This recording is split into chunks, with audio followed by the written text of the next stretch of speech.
Okie dokie, now I'm going to do an aluminum etch on this guy. These two wafers. Very last step in making these germanium test wafers. The germanium looks terrible.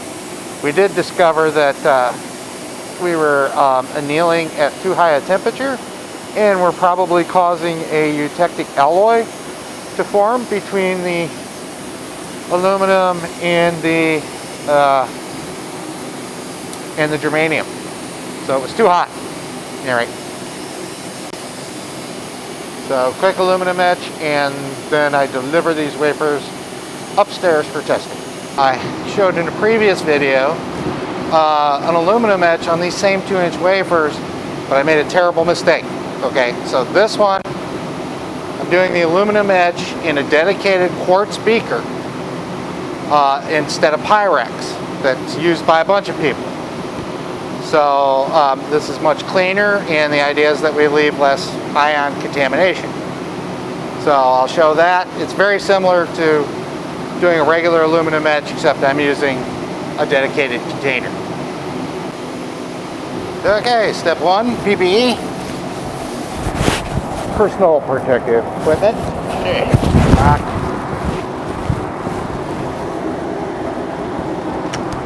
Face shield. Hopefully it doesn't have COVID in it.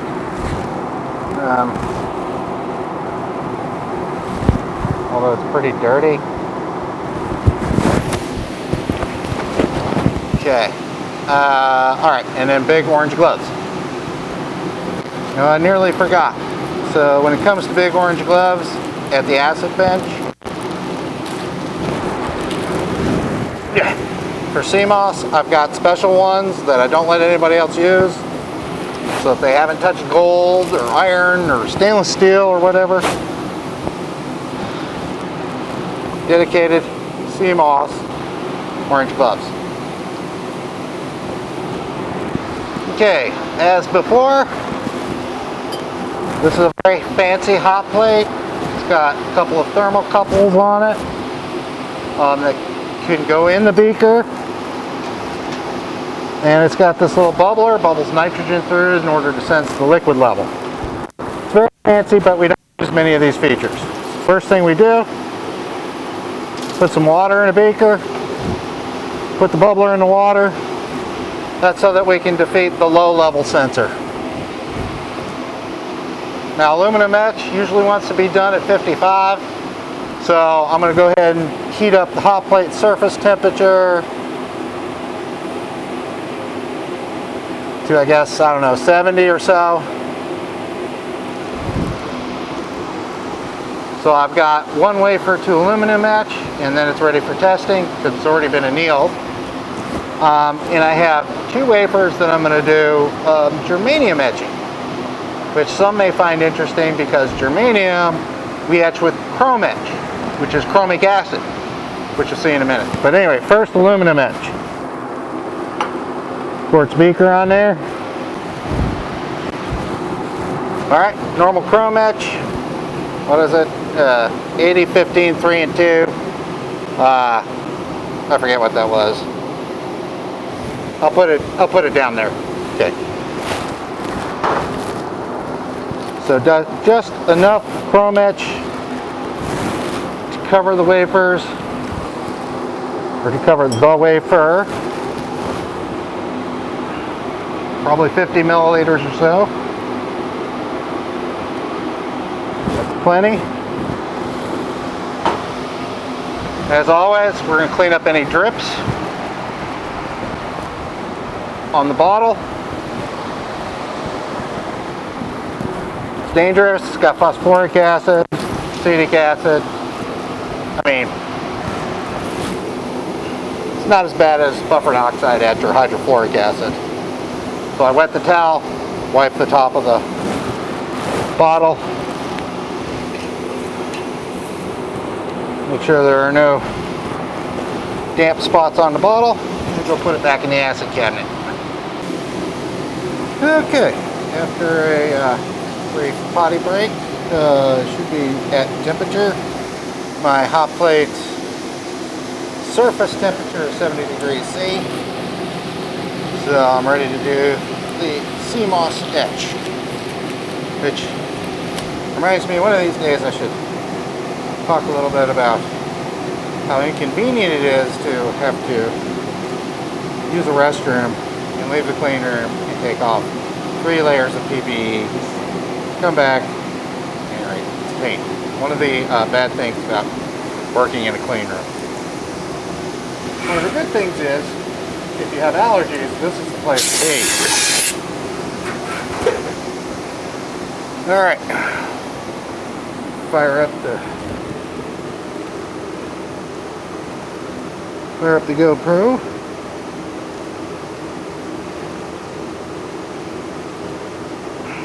And we're recording. Alright. Got my CMOS PPE on.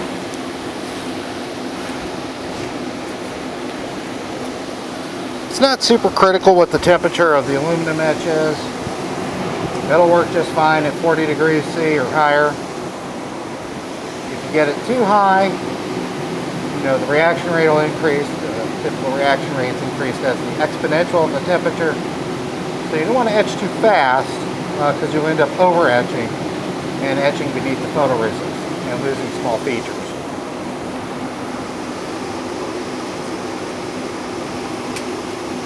Alright, so here we go, wafer in. Give it a little swirl.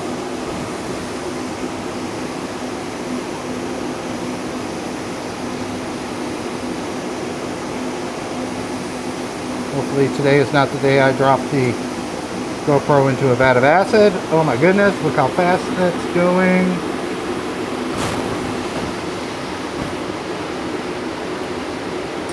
Come on.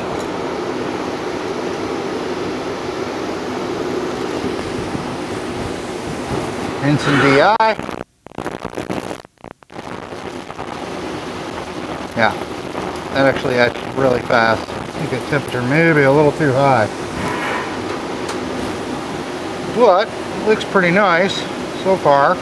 From here it looks nice.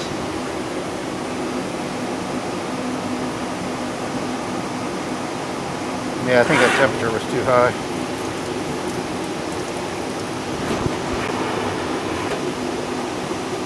Holy crap. Alright. So I got a special Teflon container for 2-inch wafers. Put the wafer into the quick dump rinse, where it will cycle several times. Note to self, hot plate temperature of 70 is probably a little too high. Could have gone slower. Of course, that aluminum layer could have been thinner than anticipated. That's another thing. Another consideration. Here's the QDR.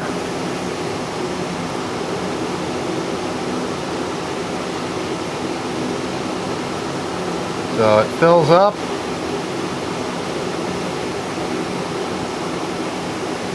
In a minute it will dump. Those little jets of water will kick on high to break the surface tension and prevent anything that's sitting on the surface from adhering to the surface of the wafer. So there's the dump, and it repeats that cycle several times. Now before I do anything with the aluminum etch, I'm going to go make sure this wafer looks okay.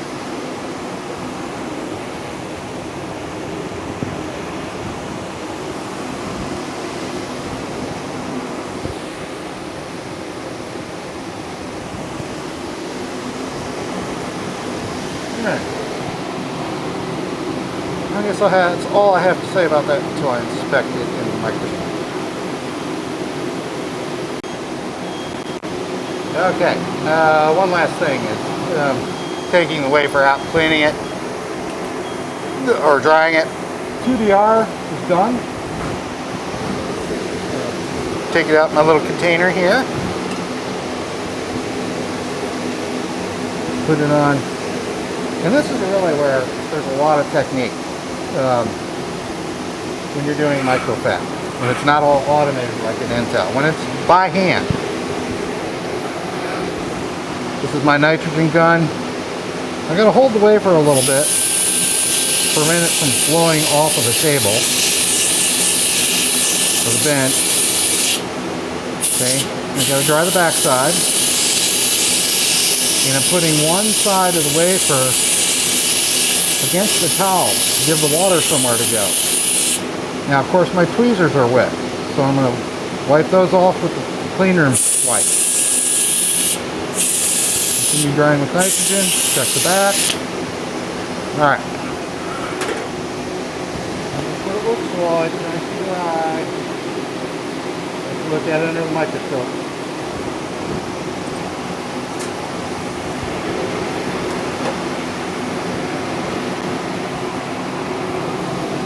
Very slow process. So now I got to take off the PPE again, go to the microscope. You're not allowed to wear this PPE all over the clean room because, you know, start telling what you got on it.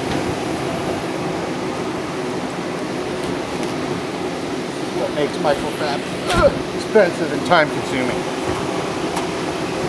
For one of the things. Okay, here we are back in the lithography bay. Got back from the wet etch pitch. I'm gonna look at this aluminum and see if I over etched it.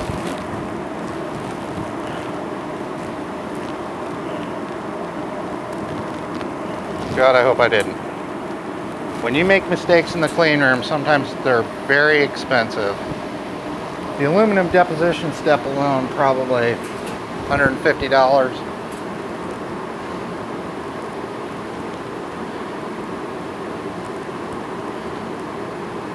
All right, turning on the microscope software. Oh, there we go. Let me improve the preview resolution a little bit.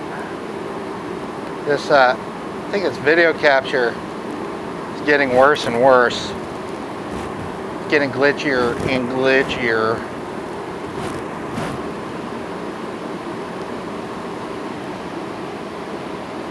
Slower and slower. Of course, like a lot of stuff in this clean room is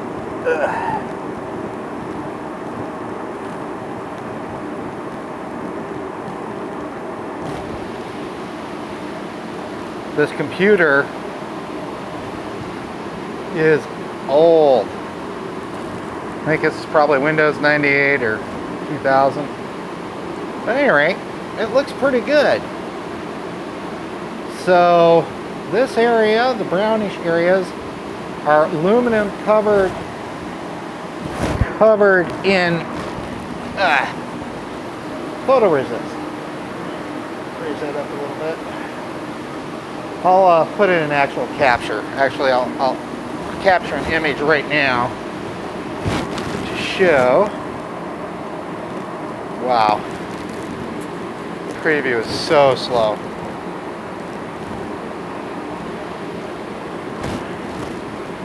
But looks like my germanium is still there. Let me get a nice spot to look at.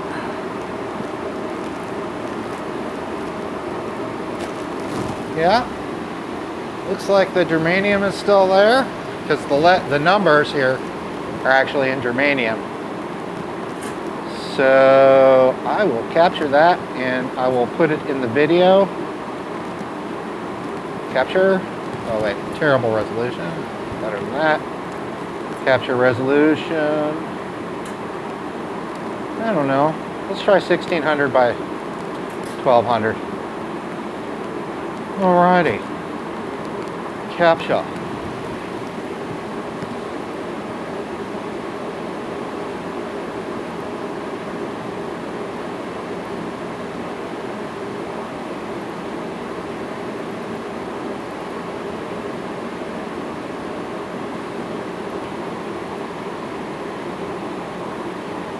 Could be worse.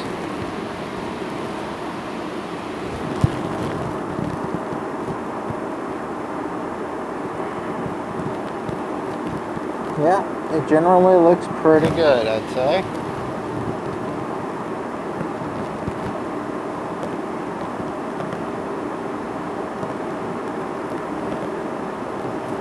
That was a very quick etch. All right. So the next thing to do will be to to pull the photoresist off. Trying to focus that. And then we'll send it out for testing. We'll bring it upstairs for testing. And see how good this germanium layer really is. Alright. Till then. Okay. So I just got done with the aluminum edge and inspection. So now I'm going to get rid of the aluminum edge. We have a used bottle of it that we can put it in. Although this bench is technically connected to an acid waste neutralization system. So some types of acid I can put down the drain from this bench only.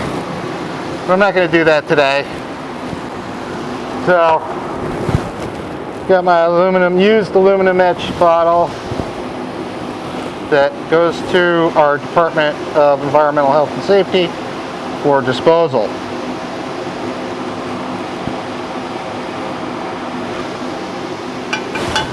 Pour it in the bottle, cap it up. You always got to be careful with this stuff. Alright, and I will come back with a wipe the outside surface, make sure it's good and dry so we don't make anybody who comes behind us nervous when they pull a damp bottle out of the acid cabinet.